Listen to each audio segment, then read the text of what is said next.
अस्सलाम वालेकुम नाजरीन, आज की इस वीडियो का मौजू यकीनन आपके इल्म में है। नाजरीन, इससे पहले कुछ देर के लिए मैं लाइव गया था, लेकिन चूंकि नेटवर्क के मसाइल आ रहे थे यहाँ बहुत ज़्यादा बारिशों की वजह से, तो इसलिए मजबूरन मुझे ये वीडियो रिकॉर्ड करना पड़ रही है। नाजरीन, इलेक्शन कमीशन का लॉन्ग अवेटेड फैसला बिल आखिर आ गया है। नाजरीन, फैसले के मंदरजात से यकीनन आप आगाह होंगे, लेकिन इस फैसले ने इंपोर्टेड हुक्मरानों के हाथों में एक तलवार थमा दी है। इमरान खान साहब का जो सियासी मुस्तकबिल है वो इन खानदानों के हाथ में दे दिया है। इस फैसले का एक ऐसी लाइन है, एक ऐसी सतर है जिसने इमरान खान साहब के सियासी मुस्तकबिल के लिए शदीद खतरात पैदा कर दिए हैं। वो एक लाइन कौन सी है, उसको आज की इस वीडियो में मौजूए बहस बनाएंगे। पहले मुख्तसरन चंद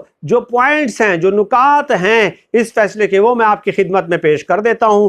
पहले तो ये कि ये फैसला 3-0 से मुत्तफिका तौर पे सुनाया गया है। इसके अलावा नाजरीन, फैसले से पहले सवालात क्या थे? सवालात ये थे कि क्या पीटीआई की पार्टी रजिस्ट्रेशन मनसूख हो सकती है? दूसरा सवाल यह था कि कप्तान पे आर्टिकल 62-63 का इतलाक हो सकता है? तीसरा यह है कि क्या कप्तान पे फौजदारी मुकदमात कायम होंगे? चौथा यह है कि ममनुआ फंड्स अगर साबित हो जाते हैं तो क्या उन्हें भाग्य सरकार जब्त किया जाएगा या नहीं किया जाएगा? अब आ जाते हैं फैसले के नुकात पे। नाजरीन, फैसले में यह लिखा गया है कि पीटीआई पे फॉरेन फंडिंग ममनुआ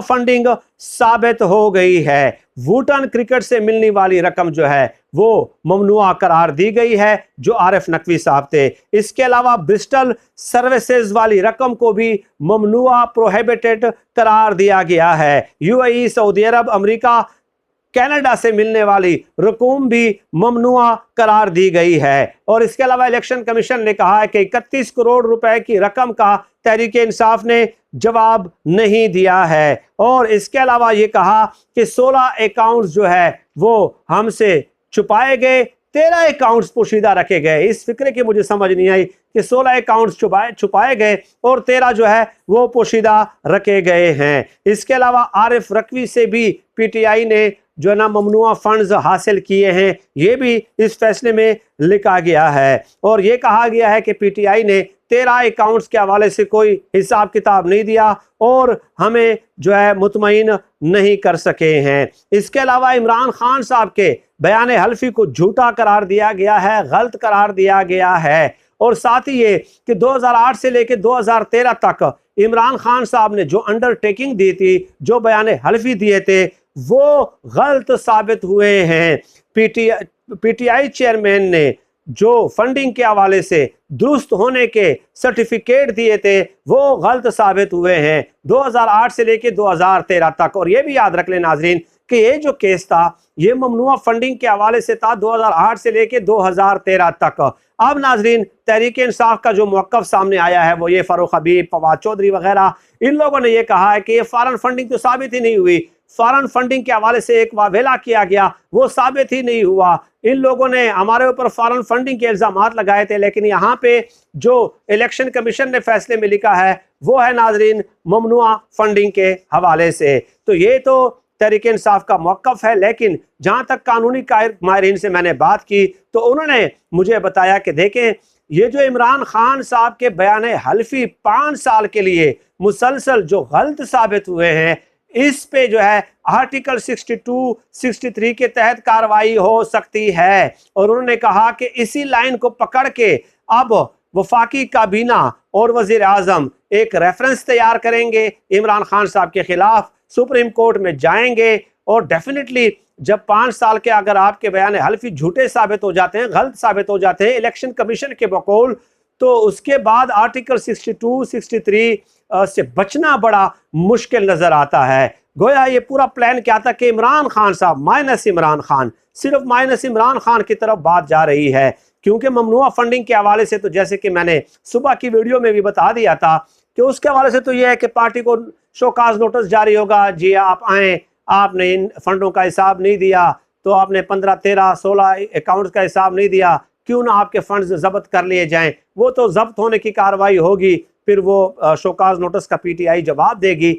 लेकिन ये जो एक लाइन है ना कि 2008 से 2013 तक इमरान खान साहब के बयान हल्फी फंडिंग के हवाले से वो गलत साबित हुए हैं, this is very alarming for Imran Khan साहब, ex prime minister of Pakistan. यकीनन और डेफिनेटली जब ये आप वीडियो सुन रहे होंगे तो हुकूमत का भी मौक़िफ़ सामने आ चुका होगा। राना सनाउल्लाह साहब भी प्रेस कॉन्फ्रेंस कर रहे हैं तो वो भी आ चुका होगा। लेकिन चूंकि ये वीडियो लाइव जाने के बाद मैं 11:30 पे पाकिस्तानी टाइम के मुताबिक रिकॉर्ड कर रहा हूँ, तो उसके बाद बहुत सारी जो डेवलपमेंट्स हैं वो आपके सामने आपको देखने को मिलेंगे और उस हवाले से भी हम आपके साथ जो है नशिस्त का एहतमाम जो है वक्तन फ़वक्तन करते रहेंगे फर्दर डिटेल के हवाले से। अब नाजरीन, इलेक्शन कमीशन के पास फॉरेन फंडिंग या तरीके इंसाफ के ऊपर पाबंदी लगाने, इमरान खान साहब को नाअहल करने का इख्तियार नहीं था। इलेक्शन कमीशन ने जो काम करना था, मेरे ख्याल में इस एक लाइन की सूरत में, इस एक सतर की सूरत में उन्होंने ये काम जो है वो कर दिया है। इमरान खान साहब को कंप्रोमाइजिंग पोजीशन पे लाना मकसूद है। मैं आपको ये बता दूं, इस तमाम तरह का मकसद क्या है, सुप्रीम कोर्ट में एक रेफरेंस दायर किया जाएगा, उसके बाद इमरान खान साहब को मुख्तलिफ हलकों की जानिब से, मुक्तदरा की जानिब से जो है ना मजबूर किया जाएगा कि आप अपने मौक़िफ़ में नरमी करें, हुकूमत की मुदत पूरी होने दें, इनके साथ बैठ कर आप टेबल टॉक करें मुल्क की मसाइल के लिए, इनके लिए आप नरम गोशा अपने दिल में पैदा करें। ये तमाम तर गेम का मकसद है। नवाज शरीफ साहब की वापसी के लिए भी रास्ता हमवार करना है। तो इसलिए जो है इमरान खान साहब अब सुप्रीम कोर्ट के कटहरे में होंगे। देखते हैं आने वाले दिन जो है ये डिबेट मजीद बढ़ती जाएगी। और इलेक्शन कमीशन के हवाले से जिन तहफ़्फ़ुज़ात का पीटीआई ने इजहार किया है, गो के पीटीआई तो ये कह रही है कि ये फॉरेन फंडिंग साबित नहीं हुई डेफिनेटली, लेकिन पीटीआई को भी अंदरून खाना इल्म हो चुका है कि इस फैसले ने उनके लीडर के सियासी मुस्तकबिल के हवाले से बहुत ज़्यादा जो मुश्किलात हैं वो पैदा कर दी हैं। इमरान खान साहब के मौक़िफ़ में नरमी पैदा होती है या नहीं होती, जब वफाकी काबीना इमरान खान साहब के खिलाफ रेफरेंस दायर करेगी उस वक्त ये देखा जाएगा, पता चल जाएगा आया उनके मौक़िफ़ में नरमी पैदा होगी या नहीं होगी। मेरा तो नहीं ख्याल कि इमरान खान साहब इस कदर आसानी के साथ सरेंडर करेंगे या इस कदर आसानी के साथ जो है वो फ्लेक्सिबिलिटी दिखाएंगे। हाँ, एक सूरत और भी हो सकती है कि इस फैसले को जो है सुप्रीम कोर्ट में भी अब चैलेंज किया जा सकता है। सुप्रीम कोर्ट में अगर चैलेंज किया जाता है तो डेफिनेटली ये एक लाइन भी ख़त्म हो जाएगी और शुरू से समाअतों का, दलाइल का आगाज़ होगा। तो सुप्रीम कोर्ट में भी डेफिनेटली हुकूमत या जो अपोजिशन है, इमरान खान साहब, तहरीक इंसाफ जो है वो उसको एंटरटेन करेगी, डेफिनेटली वो इसको एंटरटेन करेगी। तो ये चंद गुजारिशात थी नाजरीन पीडीएम वालों को, तनख्वाहदार सहाफ़ियों को यकीनन इस बात पे तो मायूसी हुई है कि फॉरेन फंडिंग इमरान खान साहब के हवाले से साबित नहीं हुई है, ममनुआ फंडिंग ही सिर्फ साबित हुई है। उस हवाले से शोकाज नोटिस जारी किया गया है, लेकिन इस एक लाइन ने पूरे का पूरा काम जो है वो बिगाड़ दिया है। सर दस्त आज की इस वीडियो में इतना ही है। अल्लाह पाक से दुआ है कि अल्लाह पाक हमें खल्क़ खुदा के लिए आसानियाँ पैदा करने की तौफ़ीक़ अता फ़रमाए। आमीन या रब्बल आलमीन।